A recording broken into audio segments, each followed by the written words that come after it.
ফের কাউন্সিলরের বাড়ি থেকে উদ্ধার ত্রাণ, কয়েক হাজার সরকারি ত্রাণের ত্রিপল, সরকারি ত্রাণ সামগ্রী, স্বচ্ছ ভারত মিশনের দেওয়া সরকারি বালতি সহ বিভিন্ন সামগ্রী উদ্ধার। ঘটনার প্রতিবাদে বিক্ষোভ দেখায় এলাকার মানুষজন।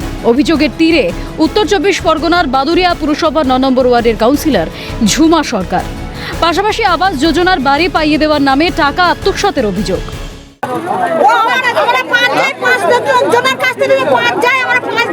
আনুমানিক কত লোক হবে এই ওয়ার্ডে? আছে অনেক, 10-12 খানা ঘরের বেশি হবে। টোটাল ওয়ার্ডে 10-12 খানা? হ্যাঁ, 10-12 জনের কাছে টোটাল ওয়ার্ডে টাকা নিয়েছে। হ্যাঁ। অন্যদিকে জেলারই সন্দেশখালীতে মাছের ভেড়ির ঘর থেকে উদ্ধার বিপুল পরিমাণে সরকারি কম্বল, ত্রিপল সহ ত্রাণ সামগ্রী। অভিযোগের তীরে স্থানীয় তৃণমূল পঞ্চায়েতের সদস্য তথা মাছের ভেড়ির মালিক আনন্দ সর্দার। ঘটনাস্থলে কেন্দ্রীয় বাহিনী ও পুলিশ। এই ঘেরিতে যারা কর্মচারী আছেন ওনারা বললেন যে ওনাদের যে মৌরি লালটু, ওই ভাইয়ের নাম, উনি রাত্রেবেলায় নিয়ে এসছেন, এটা ওনারা স্বীকারোক্তি দিয়েছেন।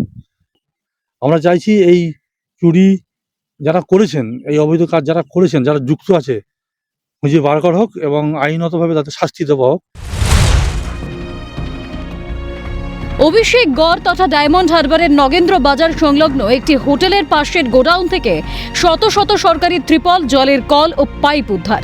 গোপন সূত্রে খবর পেয়ে ডায়মন্ড হারবার টাউন বিজেপির কর্মীরা গোডাউনের পুরনো তালা খুলে ভিতরে ত্রাণ সামগ্রী দেখতে পান।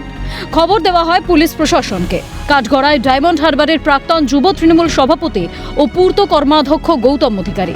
2016 সালে গৌতম অধিকারী হোটেলটির লিজ নেন এবং এরপর থেকেই সেখানে নানান অনিয়ম ও অবৈধ কর্মকাণ্ড চলত। যদিও বর্তমানে তিনি হোটেলের সঙ্গে যুক্ত নন বলেও সূত্রের খবর।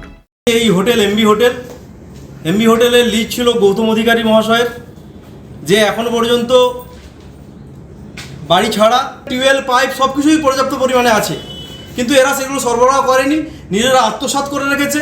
নিজেরা এভাবে দিনের পর দিন জনসাধারণকে বঞ্চিত করে গেছে। পঞ্চায়েতের কর্মদক্ষ তৃণমূলের অবৈধভাবে রাখা হয়েছে। যেই এই টিপলগুলো সরকারি টিপল এখানে রেখে এখান থেকে বিক্রি করা হয়েছে। লাখ লাখ কোটি কোটি টাকা সরকারি সম্পত্তি বিক্রি করে তারা পকেটে পুড়েছে, পকেটস্থ করেছে। শুধু এই কটা টিপল নয়, আমার মনে হচ্ছে এত বড় গোডাউন, এখানে টিপল ভর্তি ছিল।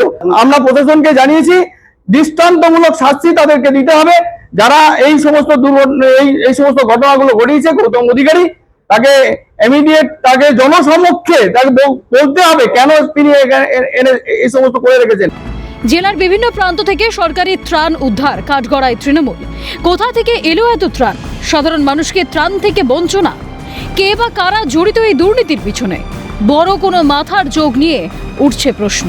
শামীম মোল্লা ও অরিজিৎ মণ্ডলের রিপোর্ট, ক্যালকাটা নিউজ।